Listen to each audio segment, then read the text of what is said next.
প্রিয় ভাই বোনেরা, চলুন আমরা শিখে নিই কীভাবে আর্ক টুল ব্যবহার করে এরকম একটা সুন্দর ডিজাইন।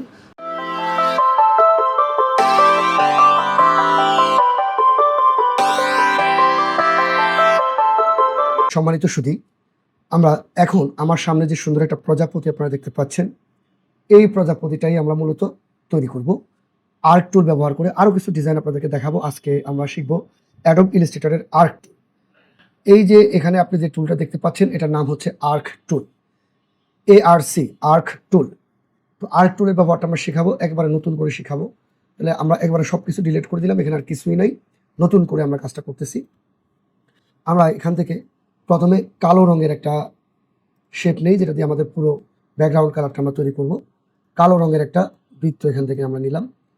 তো রেক্টেঙ্গুলার টুল, যেটা আমরা কালো রঙের একটা রেক্টেঙ্গুলার টুল নিয়ে নিলাম এবং এ পাশে আমরা একদম ব্লক করে দিলাম, পেজের মাপে পুরোটা ব্লক করে দিয়েছি। এটা নেওয়ার কারণ হচ্ছে আমরা ব্যাকগ্রাউন্ড হিসাবে এটা ইউজ করব। ওকে, ডান। তারপর আমরা এখান থেকে একটা কালার সিলেক্ট করি। এখান থেকে কোনো কালার নেব না, আমরা এই কালারটা অফ করে দিই। আমাদের স্ট্রোকের একটা সুন্দর কালার নেই, স্কাই টাইপের একটা কালার নিলাম বা গ্রেডিয়েন্ট স্কাই নিলাম। এখান থেকে আর্ট টুলটা নিলাম। নেওয়ার পরে আমরা ট্যাবের উপরে যে দুটো ইনভার্টেড কমা আছে, এই বাটনটা আপনি চাপ দিবেন। তো আমি প্রথমে একটা ধারার মতো আঁকলাম, তারপরে ইনভার্টেড কমাটা চাপ দিয়ে আমি এইভাবে এনে কিছুটা একটু প্রজাপতির মতো করে নিলাম।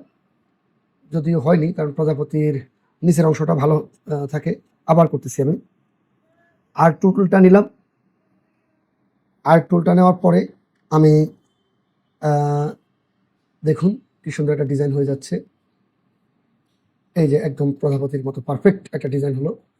তো আমি এই গ্রুপটাকে ধরলাম, Ctrl+C Ctrl+V কপি পেস্ট করলাম। তারপর এটাকে আমি ঘুরাই দিই এদিকে, তাহলে আর একটু বড় হয়। ব্যাস। তাহলে আমি যদি এটাকে একটু পারফেক্টলি ম্যাচ করে নিই দুই পাশটাকে, তাহলে মোটামুটি প্রজাপতির কাছাকাছি একটা জিনিস দাঁড়ালো।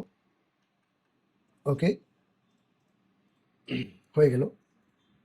এখন আমি আর্ট টুলটাকে আবার নিলাম, নিয়ে এখান থেকে একেবারে ক্লিক করে এইদিকে একটা সুন্দর